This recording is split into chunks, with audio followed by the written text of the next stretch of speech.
آیت الکرسی ایک لمبی آیت، جیسے آیت البر ایک لمبی آیت تھی، اور اس کو حضور نے فرمایا ہے سیدۃ آیات القرآن، پورے قرآن مجید کی آیات کی سردار ہے یہ، اور یہ شرک فی صفات کے ضمن میں یہ شمشیر قاطع ہے، شمشیر برہان ہے۔ اللہ لا الہ الا ہو الحی القیوم، یہ وہی ہے قل هو اللہ احد اللہ الصمد الحی، اللہ زندہ ہے لیکن اس کی زندگی کو اپنی زندگی پر قیاس نہ کرنا۔ تمہیں خوراک کی احتیاج ہے، اسے کوئی ضرورت نہیں۔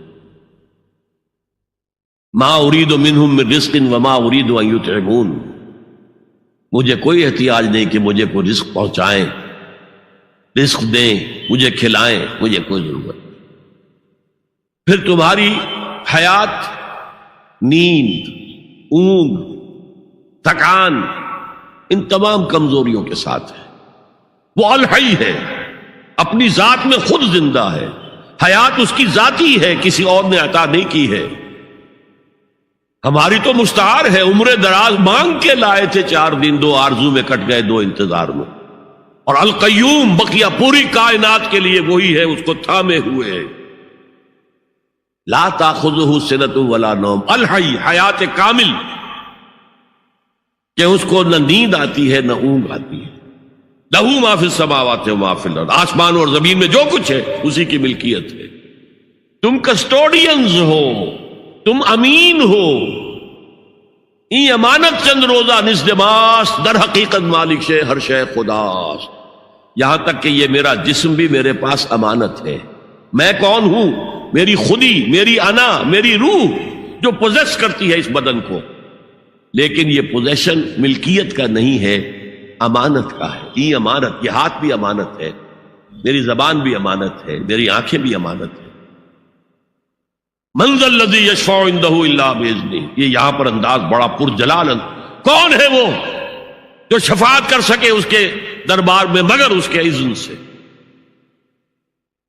کسی کا ذاتی، کسی کا زور، کسی کا اختیار نہیں ہے کہ جس کی بنا پر وہ شفاعت کرے، ہاں اللہ کے اذن سے۔ اور دوسری جگہ پر آتا ہے جس کے لیے وہ چاہے گا اور جس کو اجازت دے گا، جیسے کہ آتا ہے اما یتساءلون میں، یوم یقوم الروح والملائکۃ صفا،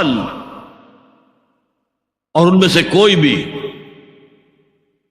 بات نہیں کر سکے گا، کلام نہیں کر سکے گا، لا یتکلمون الا من اذن لہ الرحمن، سوائے اس کے جسے رحمان اجازت دے، وقال صوابا، اور صحیح بات کرے گا، کوئی غلط بات نہیں کرے گا۔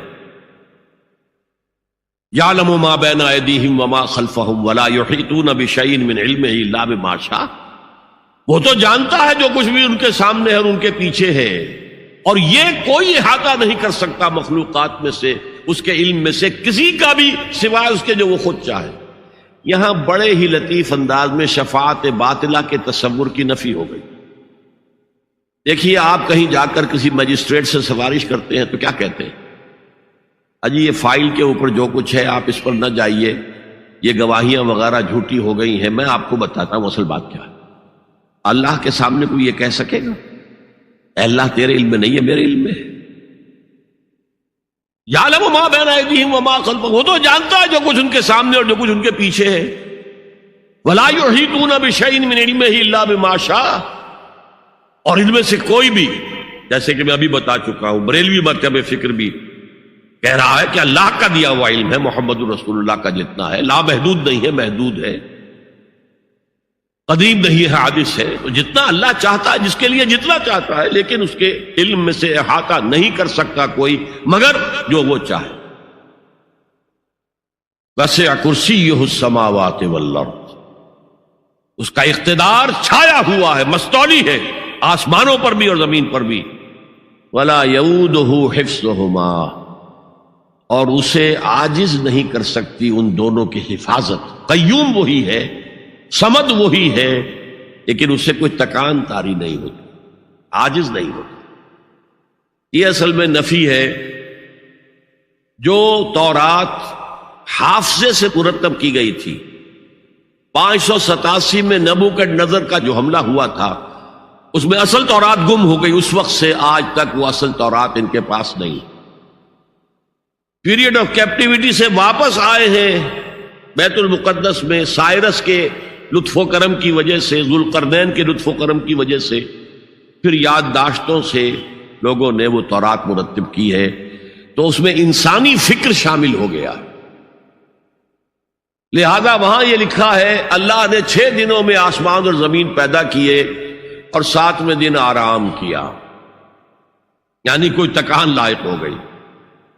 قرآن نے کہا، اللہ تعالیٰ نے فرمایا سورہ قاف میں، وَلَقَدْ خَلَقْنَا السَّمَاوَاتِ وَالْأَرْضَ وَمَا بَيْنَهُمَا فِي 6 أَيَّامٍ وَمَا مَسَّنَا مِن لُغُوبٍ، یقیناً ہم نے آسمان اور زمین اور جو کچھ ان دونوں کے مابین ہے انہیں 6 ہی دنوں میں پیدا کیا۔ وہ بات ٹھیک ہے، لیکن ہمیں کوئی تکان لائق نہیں ہوئی کہ ہمیں کسی آرام کی ضرورت ہو۔ لا یعودہ حفظہما وہو العلی العظیم، العلی وہی ہے سب سے بلند و بالا، لتکون کلمۃ اللہ ہی العلیٰ، تاکہ اللہ کا کلمہ سب سے سر بلند ہو جائے، اور وہی عظیم ہے، عظمت والا۔ اللہ تعالیٰ مجھے اور آپ کو اس سے بچائے، اپنے سابقہ زندگی کے گناہوں پر توبہ کرنے کی اور اللہ سے استغفار طلب کرنے کی توفیق عطا فرمائے، اور اپنے دینی فرائض کی انجام دہی کے لیے کمر بستہ ہو جانے کا عزم مصمم کر لینے کی توفیق عطا فرمائے۔